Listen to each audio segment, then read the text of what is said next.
Dune. Dune. When you Book. looks kind of weird and you wish that you weren't there. Open up the floppy disk. Your book can be terrible.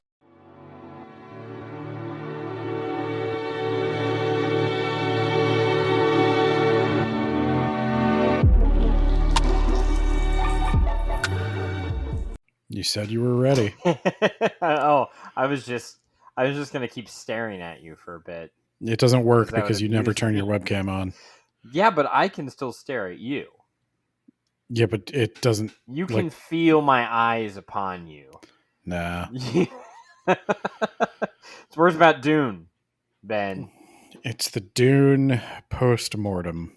where we're putting it onto a boat and we're pushing it into a river and then we're shooting a flaming arrow at it. I don't think that's. I don't think a burial at sea is fitting for Dune. Fine, we'll put it in a boat, but instead of putting it in a river, we'll put it in a sandbox. I think you erect a giant pyramid. So, I don't know. Did you think first off, did you think the podcast would last long enough to get this far? Yeah, because I'm committed, Ben. I didn't. I know you didn't. I think 2 years ago you were like, I give it like another 3 years. And here we are. Yep, so it's over. Yep. Yep, this is the final episode. All right. Yep. I'll just Yeah. bye.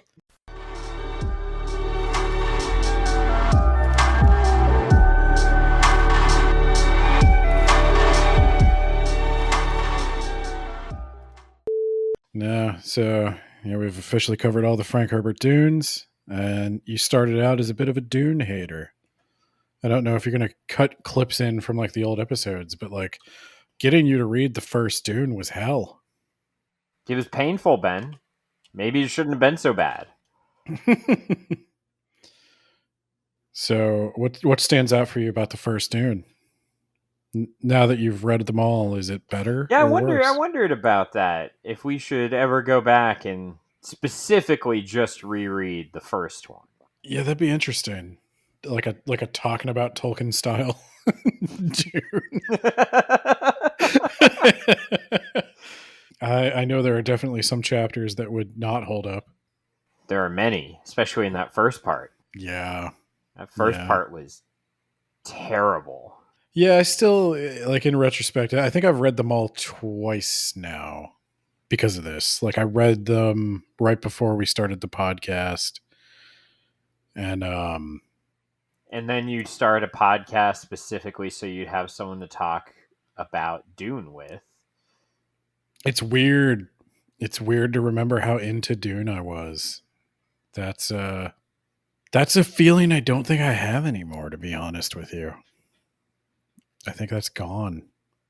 Oh my god. Yeah, I still like it. Like You're a all lot. duned out. Yeah, I'm kind of duned out. I really think like I don't know. I think I could. I'll tell you, with Lord of the Rings, I could pick that stuff up and read it anytime. With Dune, I think I'm ready to spend a little time away from it, and I think I will eventually want to revisit it, but I could take a couple years off. So there you go. Couple years from now, we reread the first one. Do you really want to do this? Is this something you're seriously suggesting? I think we have to. Have to? Why do you think that? I because I hated the first one so much, Ben.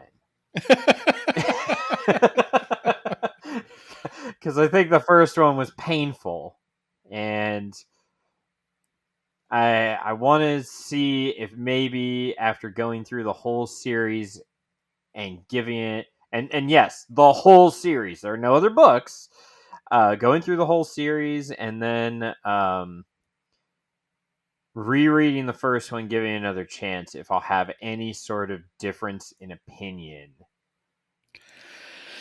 Yeah.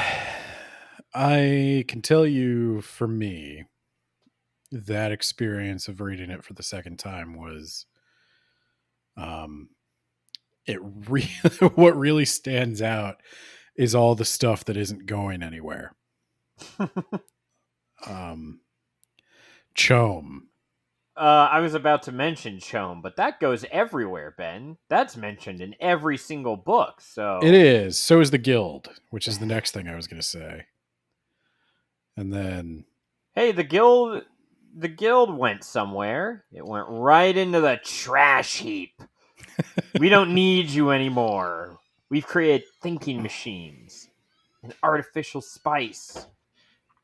I think what I enjoyed about Dune was I started, and it's been interesting to like come back to Dune right specifically now, because I read Dune prior to COVID, like right before COVID.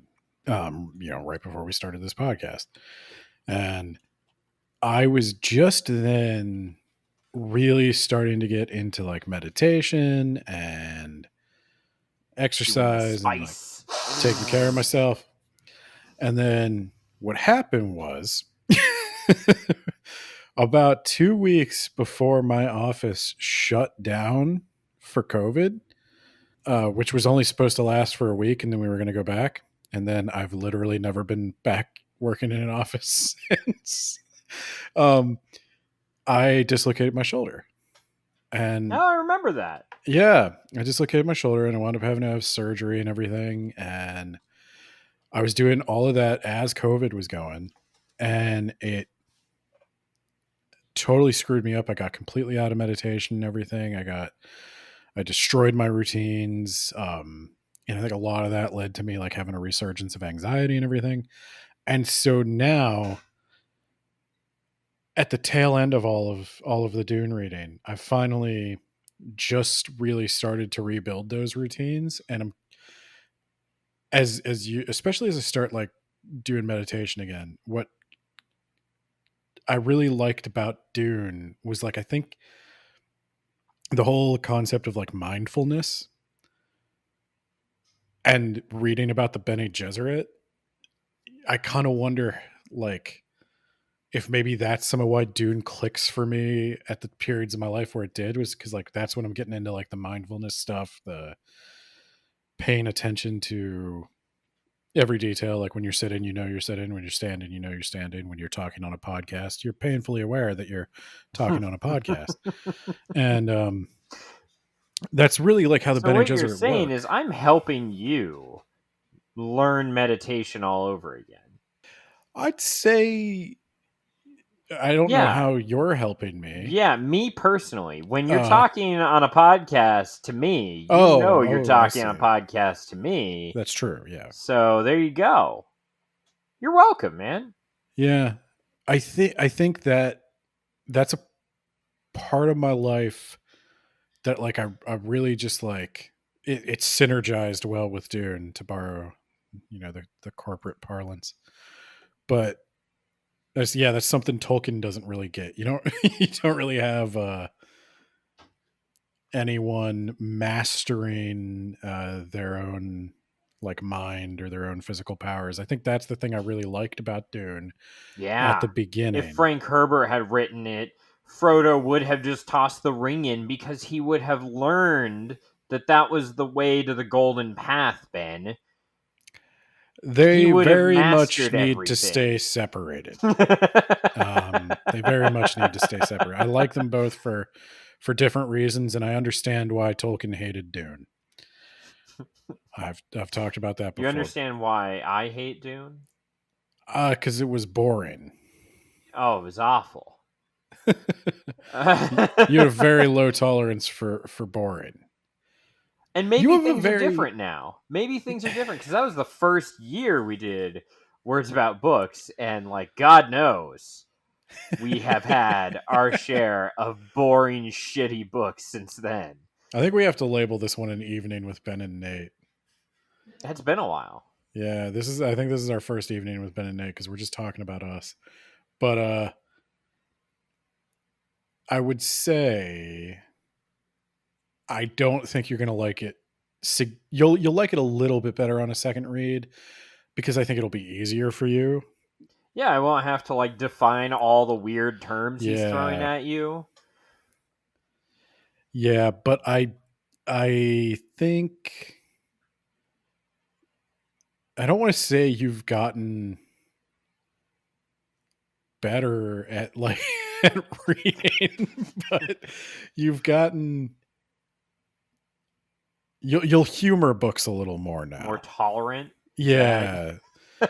I think Dune is still I think the original Dune book is still gonna really push you on that. Because there's so especially much that that first part. yeah, there's so much that is First part was irrelevant. brutal. Yeah. So I And don't just think hearing them talk about how there's a traitor in our midst 4 different times. you might laugh at it now. That would be the one thing. I think now you would probably go back and reread that and you'd love every minute of it. But Hold on, there's something in the room here that only a Bene Gesserit would be able to suss out. scratched Oh, on the bottom of it a leaf. it it, it says there's a traitor in your midst. I sure hope And it's 6 definitely different not people. Dr. Yue. It Don't couldn't be suss him. that He's a out. suit doctor. He's a Sook doctor. Yeah, I don't even remember them talking about suit doctors again, except I think in this very final book. In Chapter House Dune, I think they briefly mentioned the Sook, but I don't think they ever mentioned doctors again. They're around. Yeah, but they're They're not in the. important. Yeah, no, they're not important. Especially now that we've learned how to break their mental conditioning. It was actually really easy. Yeah, it's the same way you'd break any other person's mental conditioning. I definitely there's a lot of missed opportunities in the first Dune. So I think the first Dune would be. I don't know if the reviews are going to change very much between the two of us. It's like I was still the parts I was blown away by. I was You blown get away by. Book of the Year. Yeah. Well, that was not a great year. It had Agatha Christie. Did it? I thought It that was the did. next year. No, because I gave Agatha Christie The Murder of Roger Ackroyd That was a Book of the Year. that was a pre-rubric world. It's a pre-rubric world. You could just get I on any sort of yeah, plane, or I mean book. I gave into Uh, my emotions on that one. I probably would not give Dune Book of the Year again.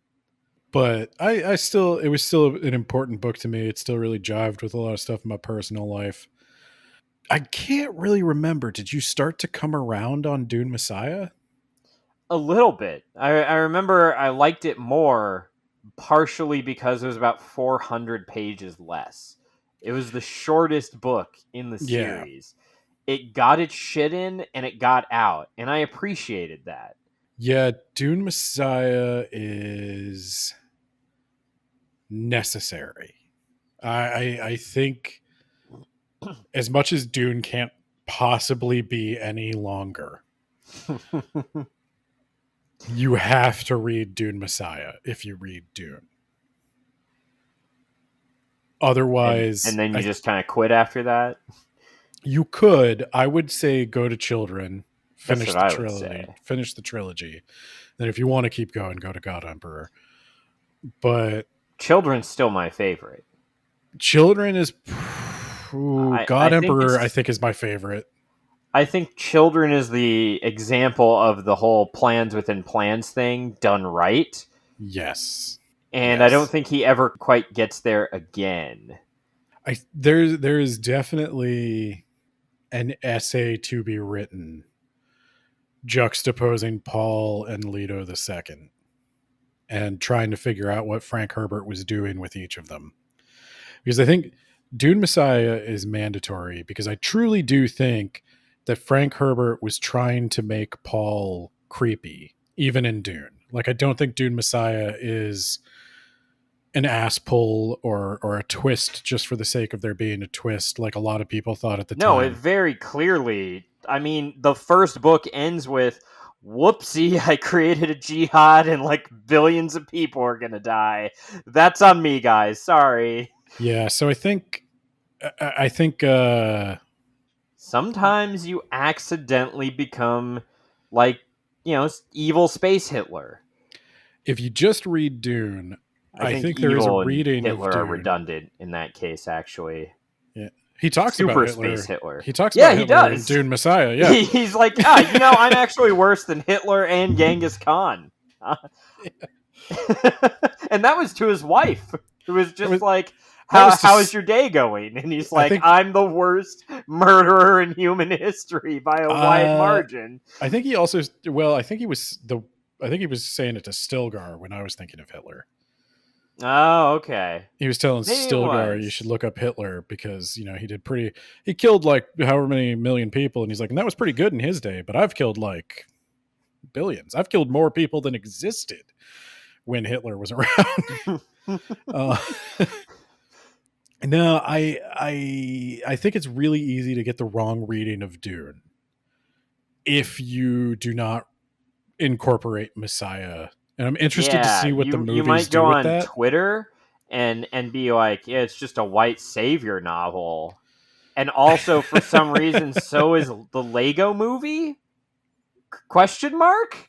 Oh God! Wow, you're going back to the deep lore, man. My response to that was just like, "Oh fuck you. Come on."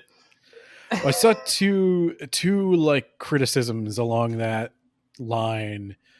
One was that it's a white savior novel, which I get where you get that, but I also agree with that person in that there is, without Dune Messiah, there is no proof that it's not a white savior novel because Dune Messiah is where he makes it explicit that Paul Well, is again, fucking over the Fremen.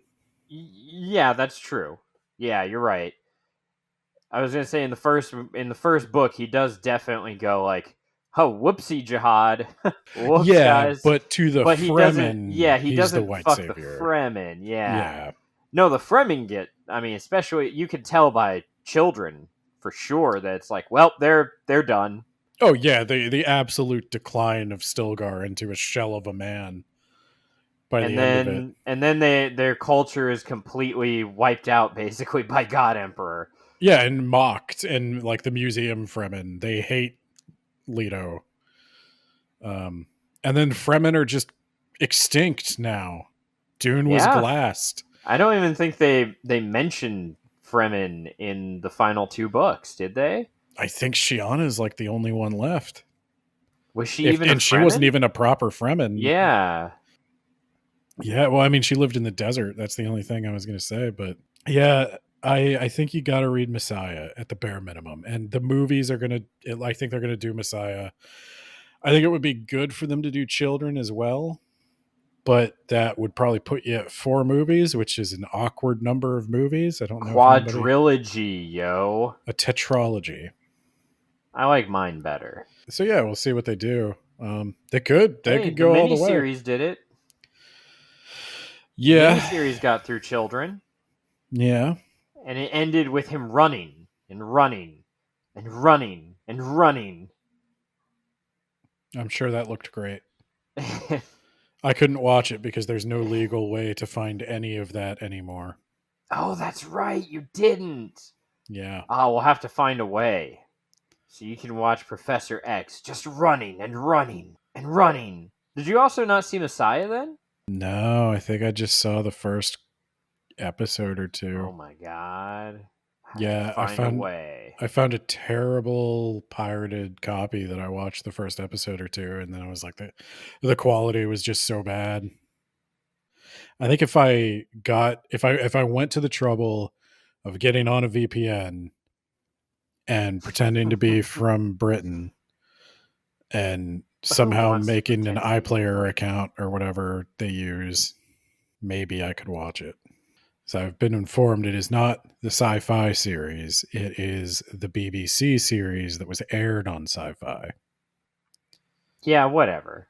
I think I said it was the BBC series, but then I was like, wait a minute, it was sci-fi, so I guess I was wrong. They But I might have guess maybe I both was paid right. to make it. I'm not sure, and I don't care. Yeah, That unimportant. look, Dennis Villanova is doing great stuff, Unless he and doesn't do children. Because I need to see the laws of tigers, Ben. I need I to see. need the laws of tigers. I need someone to, in this universe, with a straight face, go, I've got this master plan.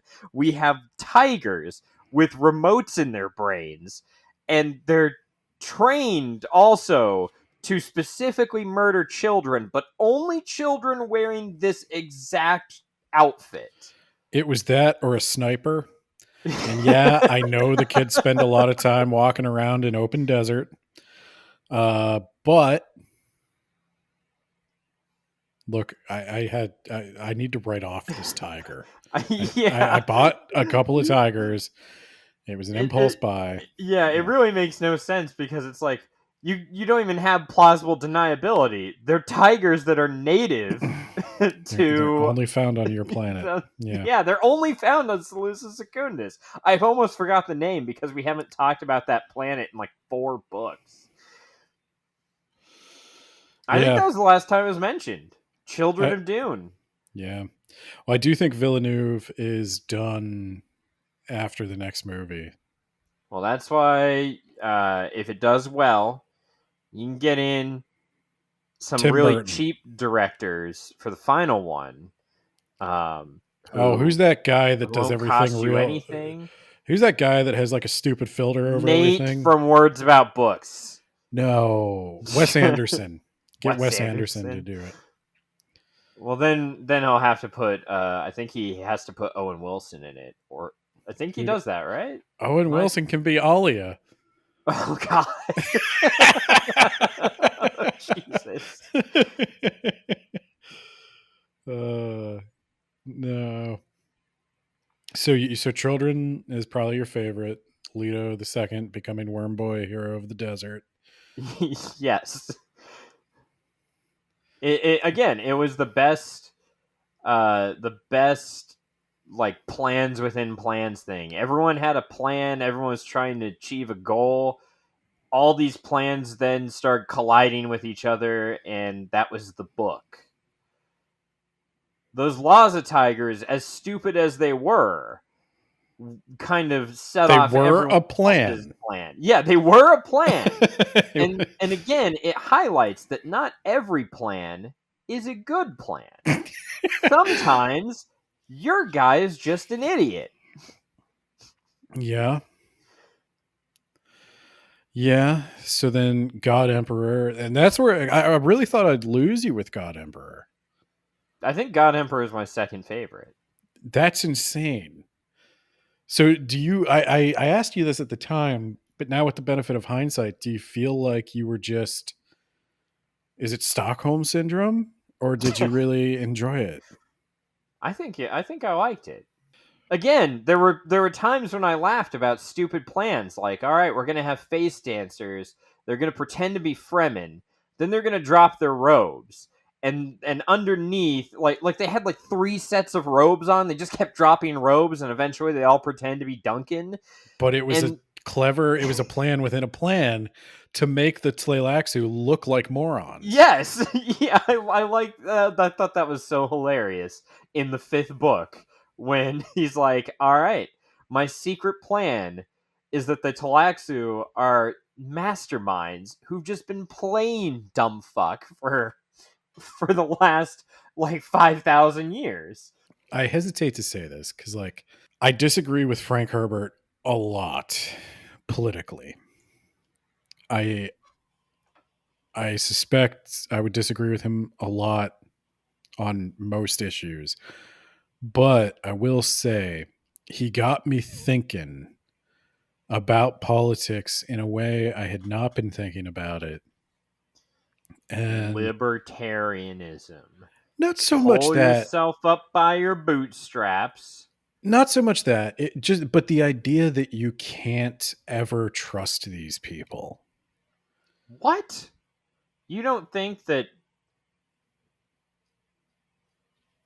Tim Walz? I was just going to bring him up. Yeah, I was just going to bring him up. Tim Waltz. And we're going to cut ahead because we started talking about Tim Walz and then Edenverse for some reason. If If you want to know more about that, which I don't know why you would, check out our Patreon. Anyway, what did you think of the last 2 books of Dune?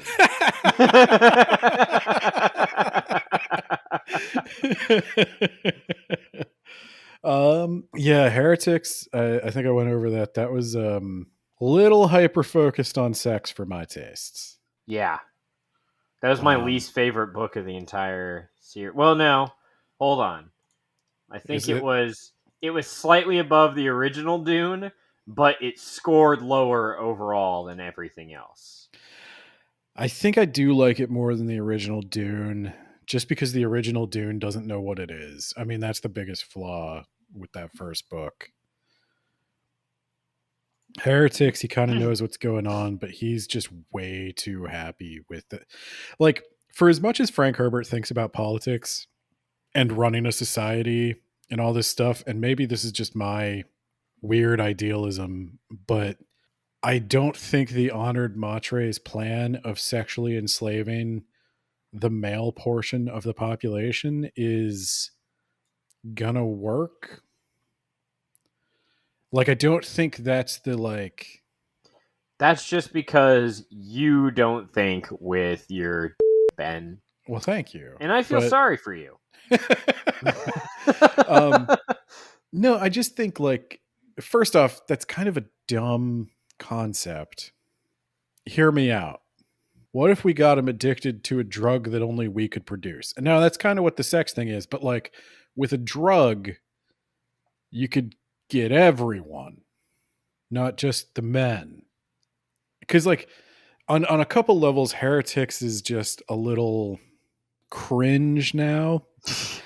Because Yeah, like if that's if how I would describe that book. if you want to do the sex thing, like if you wanted to make like a debauched, shocking book that uses, you know, sexual domination as a plot device, well, the Honored Montres should be able to sexually dominate women as well. No. As we established, if there's no penis, is it really sex? That's Frank Herbert's problem. Frank Herbert.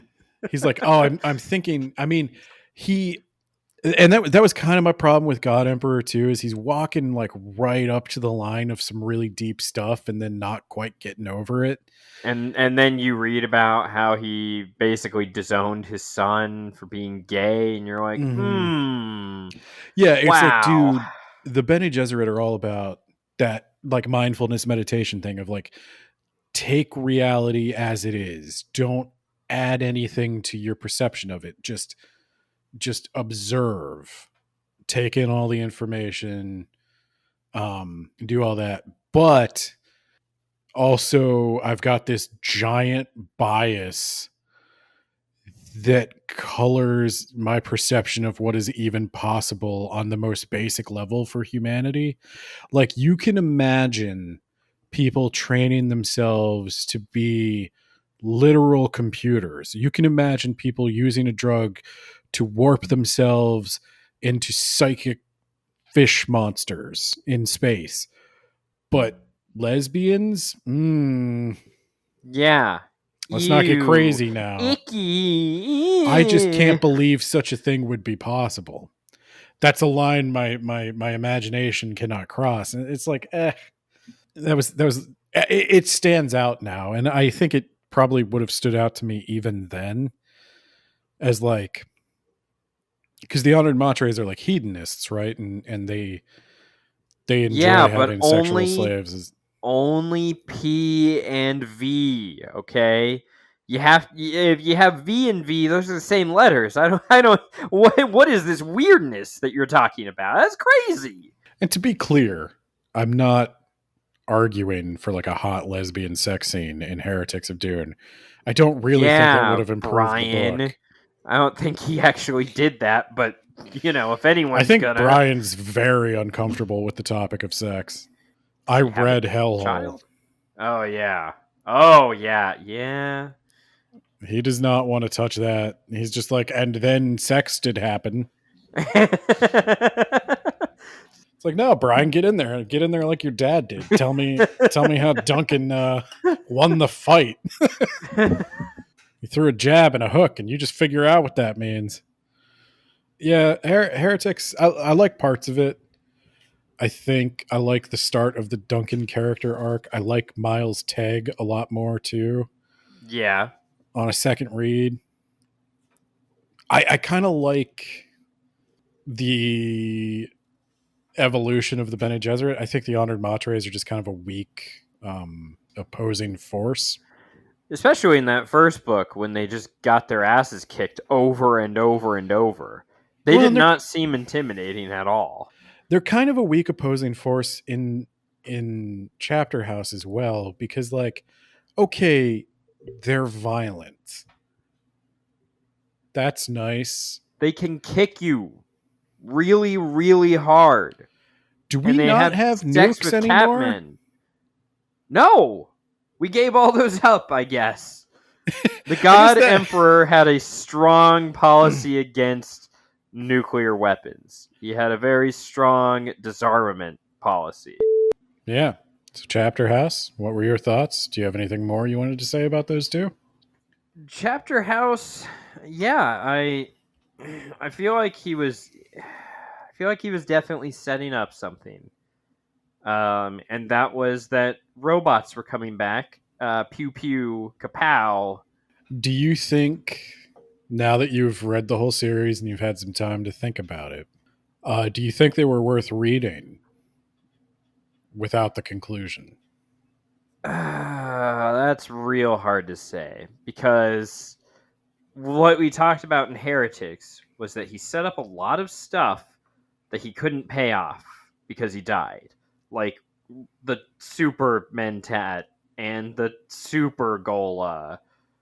And then he set up further the super face dancers.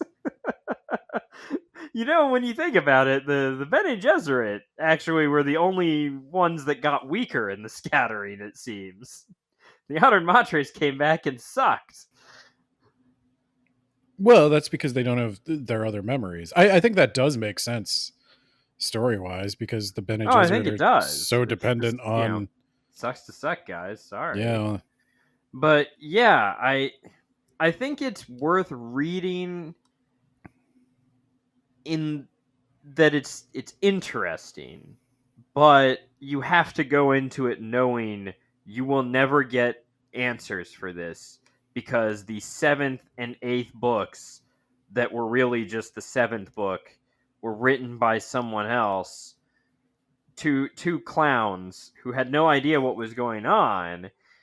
And you just have to recognize that, like, if you're gonna do it, you have to brace yourself for the disappointment. And otherwise, just read the God Emperor and call it a day. I think if you like Frank Herbert's writing, because, like, let's be real, the story for all of these books, and I've said it like since it began, you're not here for the plot. You're not here to find out Hey, what these I think that characters they do. were going to finally get off the golden path, Ben. Name 3 characters from Chapter House Dune. Teg, Merbella, Duncan, Idaho. It's that I set the bar too low. Yeah. You didn't even know who Merbella was when you started reading it, though. It's funny because I went back and I listened to the Heretics episodes so I could do a supercut. And I very clearly remembered her name when I first read Heretics. I was like, yeah, Merbella does the sex fight with him. And then I just forgot who the fuck she was. I guess that's my point, is you read the whole book and you forgot most of the main characters. And I'm when you more saw them again, you didn't interested- remember.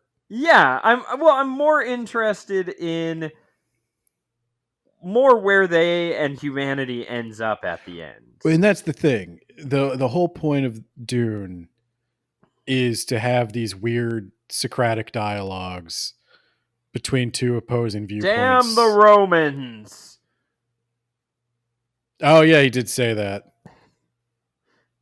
Yeah, Leto is kind of weird, but I mean he's a giant worm man, which is also kind of weird.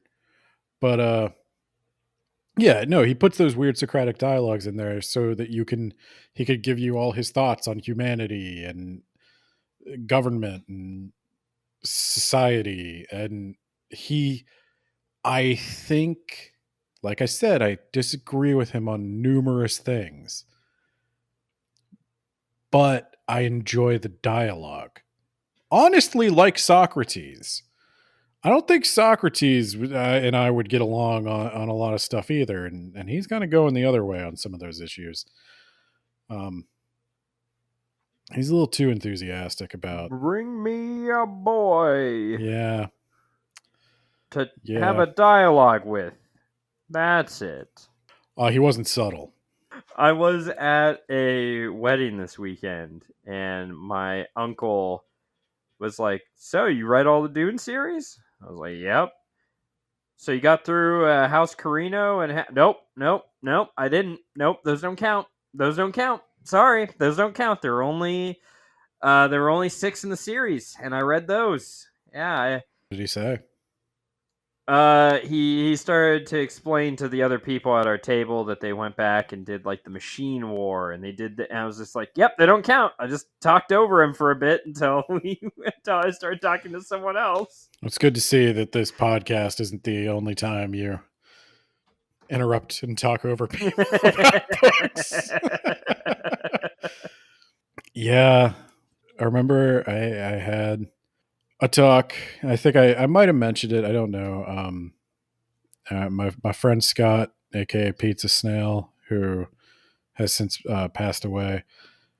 He and I used to talk about Dune a lot, and he had like hardcovers of all of those, like House Wow, Carino, House. Like he bought them as soon as they came out. He what was a really into them, waste of money. and I talked to him about it, and he was like, oh, I think they're good for what they are, and like you just gotta. He's They're like, you know, not. nobody's gonna write like Frank Herbert again, but you know, I think it's better than nothing. And I was like, boy, do I disagree. I do think nothing is better. Yeah, I actually think just sitting and staring at a wall is more intellectually enriching than anything Brian Herbert and Kevin J. Anderson have written. I'm kind of dead serious about that. yeah, they're garbage. Yeah. I They're objectively garbage. I I know it comes off as being harsh and like we've more than covered this, but like I have never encountered, presumably everyone who read those books read the Frank Herbert books. And Frank Herbert's not a great writer in terms of prose. Like No, we often give him low marks for word choice. yeah, no, he's like it's one of those situations where it's like Neil Gaiman, excellent writer. Sometimes the content not quite there. Frank Herbert, so much content. He's got so many ideas, too many ideas, some might argue. And they're not often consistent. And sometimes he gets bored with them and just moves on. But not with Chome. Never with Chome. Never with Chome. That Chome was is his baby. always there. He really did like Chome, and I don't know why. I that's got As to be we some like mentioned, pet it makes economic no theory. sense for Chome to still be around. It would be like if a stock market in Babylon lasted to modern day. Really, yeah, yeah. He's all ideas and no plot and no like. There's not even a style really. The style is he's a weird old guy who writes like a weird old guy, and I just love how weird it is. And I think that's one of the big things that attracts me to Dune, and that attracts me to a lot of the things I like that aren't technically good. And that's something I've explained a couple of times, that when I wrote the rubric, and I wrote a rubric for another podcast I'm on, like I try to separate this person is very skilled from I really enjoyed this, because often the things I really enjoy are not skillfully executed. But there's something about the expression of a person's point of view, or an idea that they have, that I really click with. And I think that's one of the problems I have with AI. And I mention that because that's something that comes up in Dune a lot, is like, And why NaNoWriMo. It's all connecting. uh, you thought I was wandering. You thought ending verse volume 2. Plans within plans, Nate. But no, like the thing with AI writing is people describe it as soulless. And I notice when a lot of people talk to me about AI, and when they send me articles and stuff, it happens more with the digital art than with writing. But they're always trying to trick people into thinking that something that was generated by AI was generated by a person. Like it's always a, can you tell which of these is AI? And it's like, that's not really the point, because it's like, if I'm gonna, the only way I wouldn't be able to tell, I think, is if I didn't care about what I was looking at. Like if you're asking me, did a person write this ad copy, or did an AI write this ad copy, you stand a good chance of tricking me, because I don't care about ad copy. But like an AI could probably write Dune technically better than Frank Herbert wrote Dune, but it wouldn't be weird enough. I'd know something was up, because it wouldn't be That's why weird. you gotta tell the AI, make it weirder.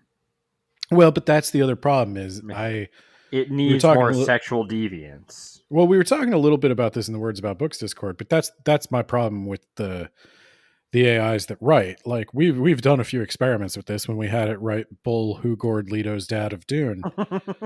The longer it goes, the worse it gets. So you need to correct it. You need to add more input. You need to refine the prompt. And there's an article that's going around. A guy describes how somebody used one of the earlier iterations of Dolly to create something that was actually pretty interesting, but he had to like iterate on it like 1,000 times and continue. Like he wound up spending quite a lot of time using Dolly to create this image, and he wound up feeding it like images it had created back, and basically hacking it to make it like a Photoshop kind of thing. And in new versions of Dolly, you can't do that, because it's all about like, I want my digital art as quick as possible, because I need something somebody's going to look at once, not pay too much attention to. I just need a thumbnail, you know? I just I need, need to make a meme. yeah. And they don't care. But I think that's the thing that still resonates with me about Dune is this article. And let me, Is uh, AI is bad. That was it, actually the whole message of Dune all along, Ben. Didn't you well, know? that kind of literally was the whole message of Dune all along. But more than that, let me look up this article, And because, not just AI, but like only AI. You know, like the way they treated the face dancers doesn't matter because those weren't even face dancers; they were machines, Ben. so I'm sorry if I mispronounced this guy's name, but Ted Chiang, Obvious. Oh, Ted Chiang, Chiang. He wrote an article for the New Yorker, why AI isn't going to make art, and he talks about like the number of choices people make during art, and how AI is a way to outsource those choices. But I find it interesting that when this guy is talking about how many choices the AI makes for you when you have it make your art, it's almost like saying the exact same thing that Leto the first said about how people started letting AI do their thinking for them and it robbed them of their choices and basically their sovereignty over Yeah. themselves. I want the right to get gored by a bull if I so desire. That wasn't Leto the first. Yeah, that was his dad.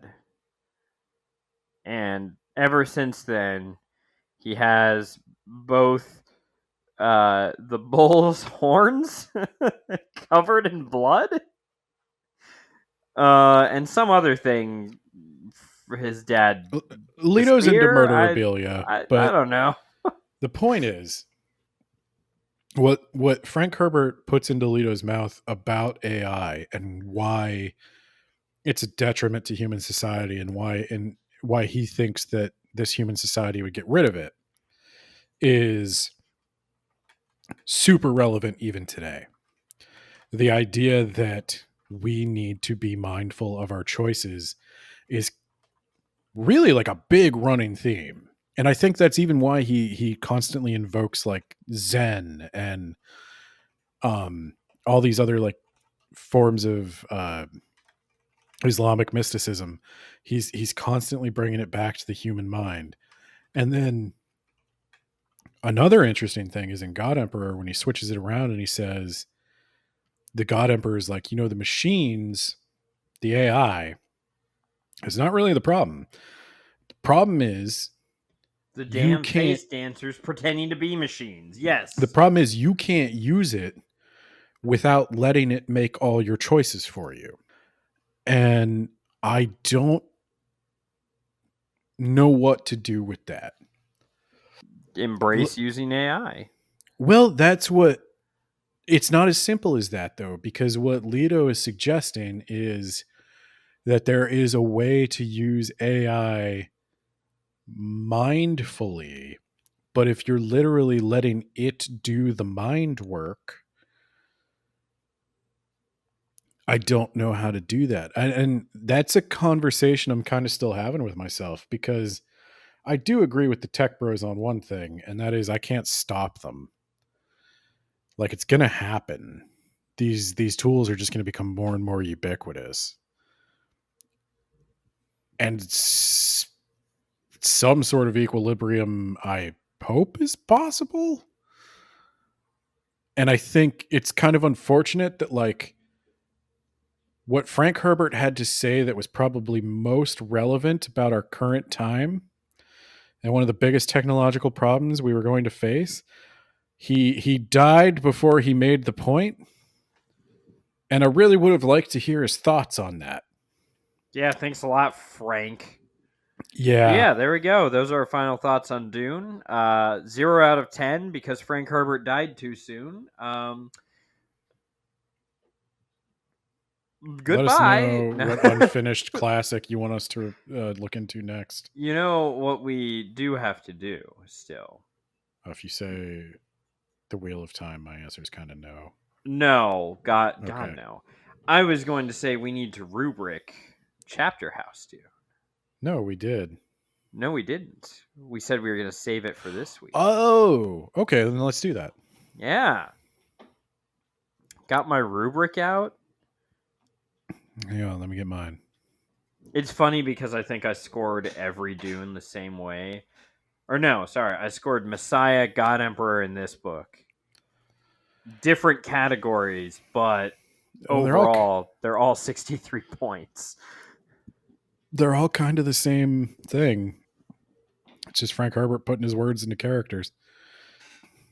Okay. All right, content and ideas bet.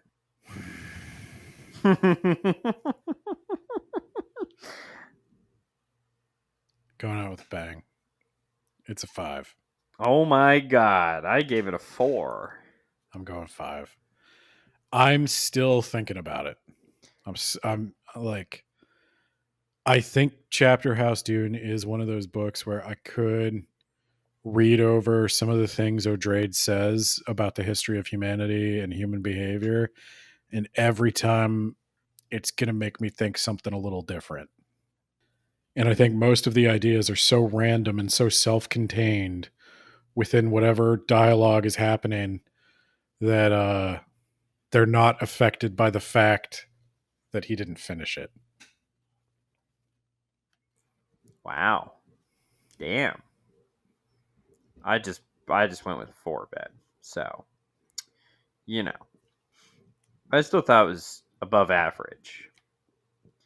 I just think maybe you should have finished it, Frank. How dare you die? Yeah, Frank, how dare you? You got You sloppy had with regulating your internal chemistry. Yeah, you should have held on for at least one more book, you coward. You coward. Okay. Organization, Ben. I went with a 4. That was well organized, especially for a Dune book. Yeah, I'd say it's probably somewhere between like a 3 and a 4 for me. Like if I'm giving it a 5 on the content and ideas, I almost feel like it's a 3 on the organization because like they are just kind of like scattered throughout randomly. But I'll go 4. I want to be generous. It's the last time. All right. So, use of language, Ben.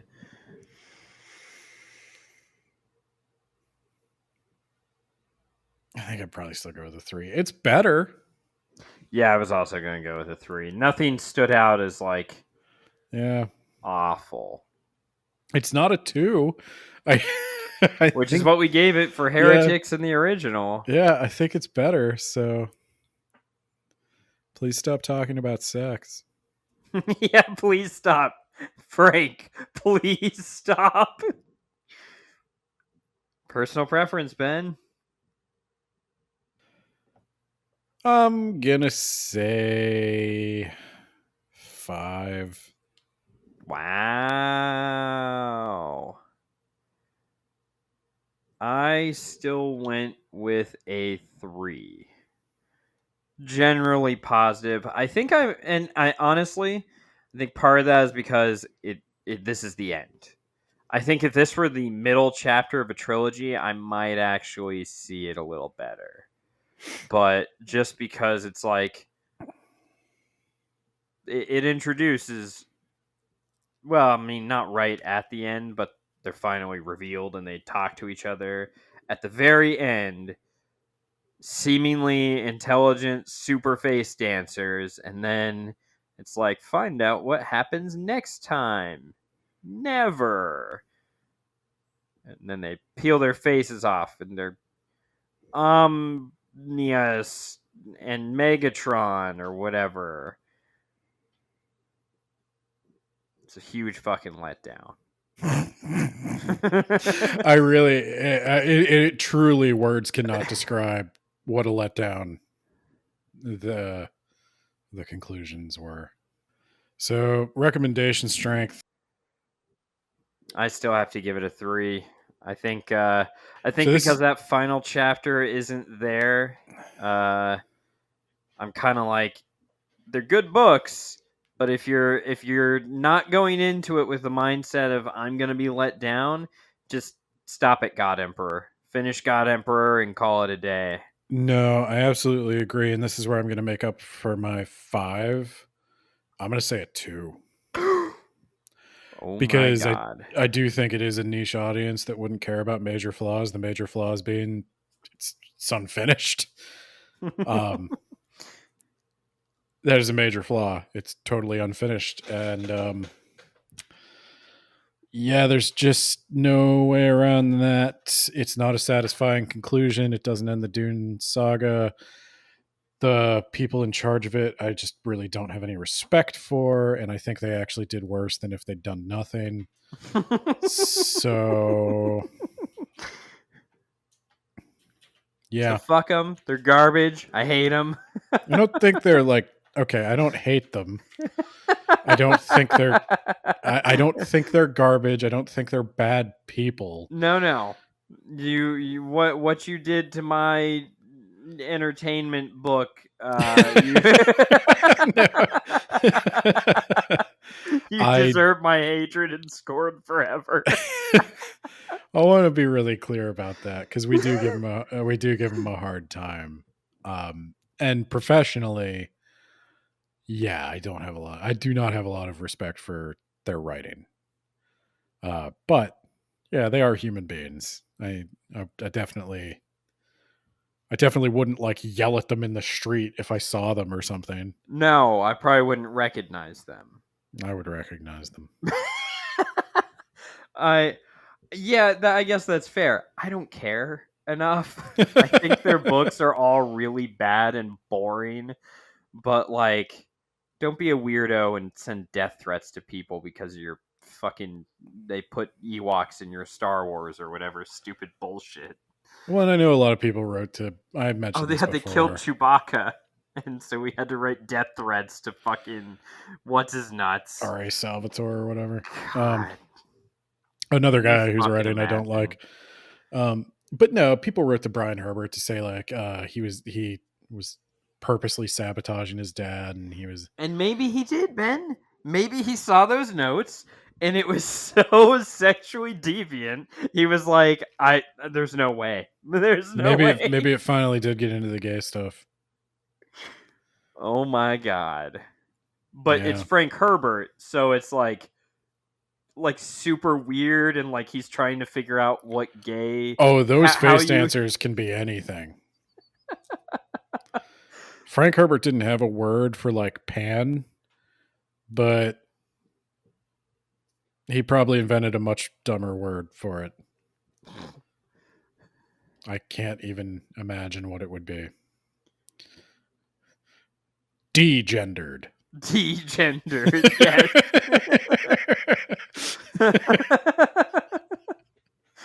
Oh, the uh, fucking D Wolves. God.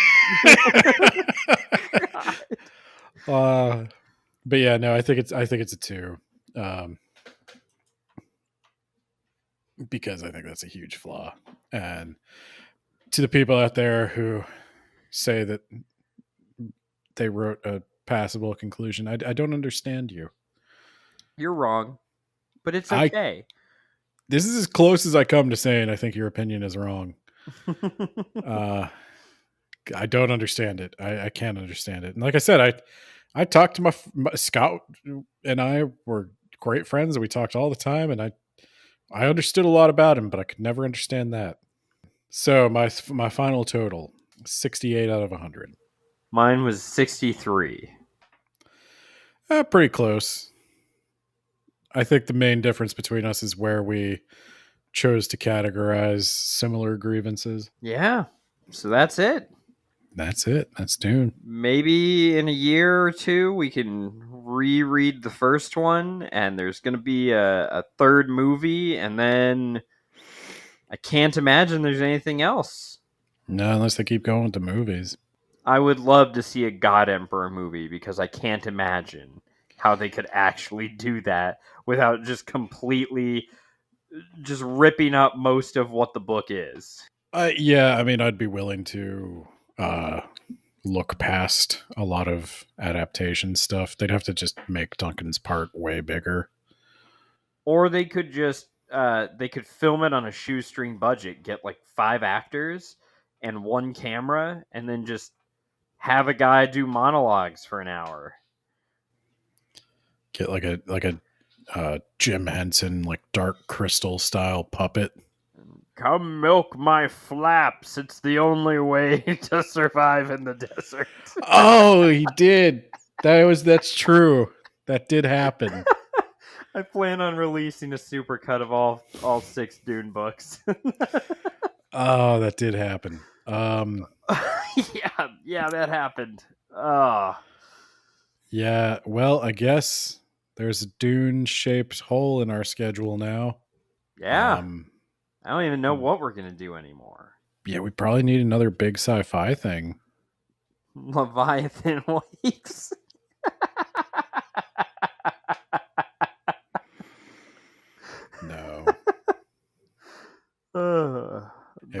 be The Empire of Expanse. Silence. No, I don't think it'll be The Expanse. I don't like the characters enough. The Empire of Silence, Ben. What's that? I don't know, but it was recommended to me By who?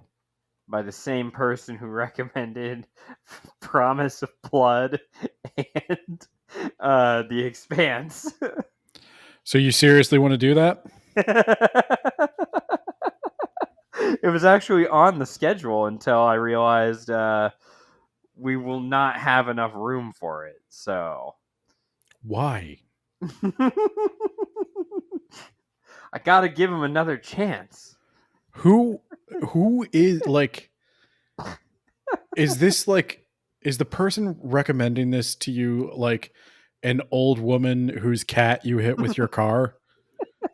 And she just keeps giving you cursed books?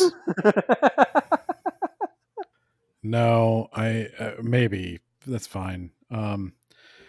Yeah, so Maybe we're I'm open. reading We gotta.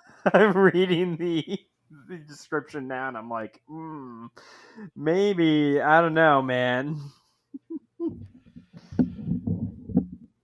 Okay, so if you're listening to this, if you've made it this far, Yeah, you're a champ. I would say if you got any ideas for like a big sci-fi thing, it doesn't have to be a big sci-fi thing. We could do a different sci-fi thing every year. That'd be fine too. But there's a big Dune was our big sci-fi moment. tent So pole. yeah, it was our sci-fi tent pole. We're also almost out of Thrawn books, Ben. Yeah.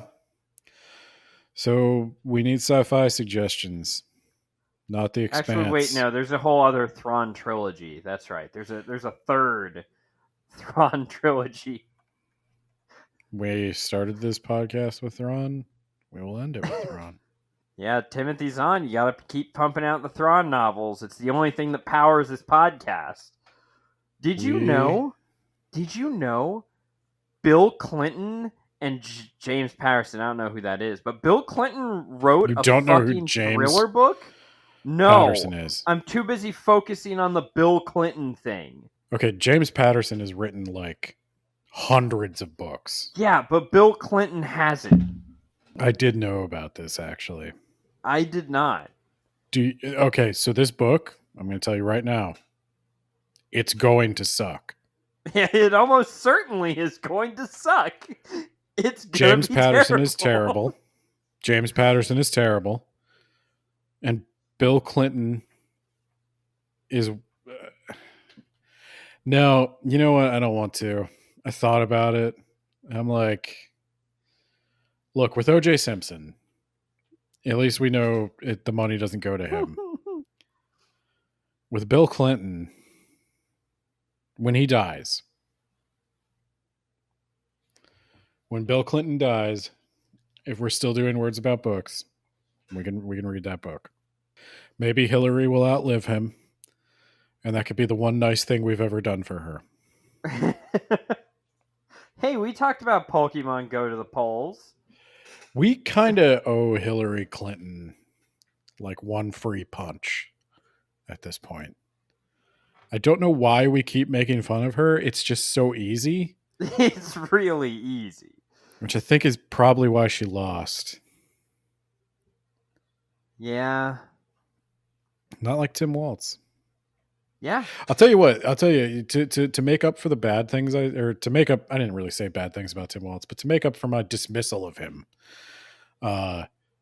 he had one interview that I really was like, damn, this guy might be solid. And it was when he was talking about how proper gutter maintenance is the cornerstone of household maintenance.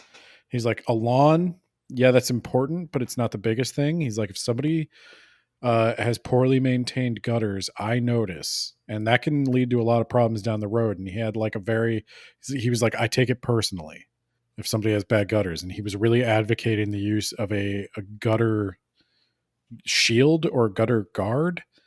And I was like, you know what? Somehow this right here is the most human a politician has ever seemed to me. Yeah, it is very strange. Yeah. So maybe you're the one, Tim. I don't have a lot of hope. I've seen too much, but maybe you can just be a goofy vice president that we all like.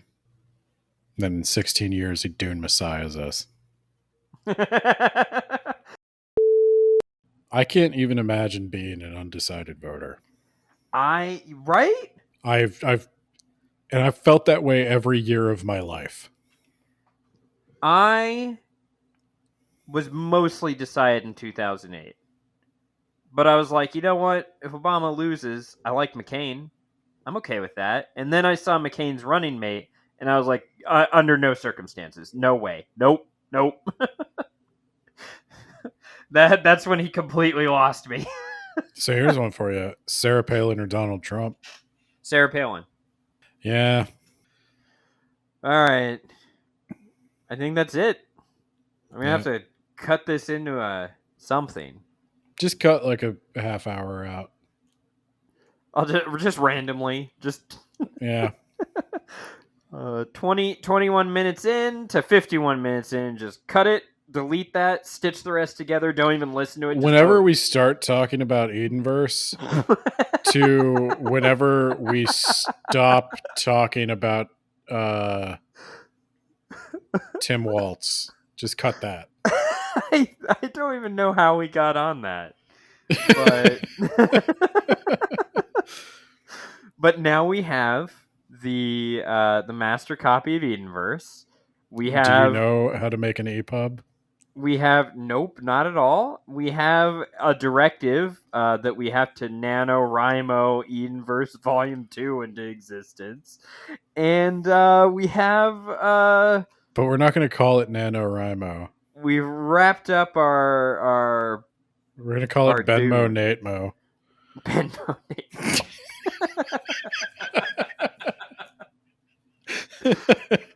I'm going to be real with you. It's probably not going to be 50,000 words. And we just use AI to make up the difference. You know.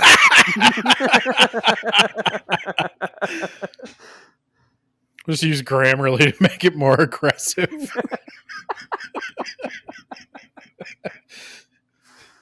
Hey, Grammarly, I'm an absolute fucking moron. Could you tell me how to make this email a little bit more aggressive? Yeah, there was the Grammarly ad was like, I'm studying my MCAT to get into med school. Wish me luck. And I'm like, no, fuck you. You can't even write an essay. I know that writing an essay, not super important, but I want you to suffer through it because I want you to build character. Did you hear there's a doctor who's being sued because, and I'm going to be real with you. This sounds like fake news, but if it's true, it's incredible. There's a doctor who's being sued because he accidentally removed a patient's liver instead of their spleen, and apparently said to the patient's family it was 3 times bigger and had migrated to the other side of the body.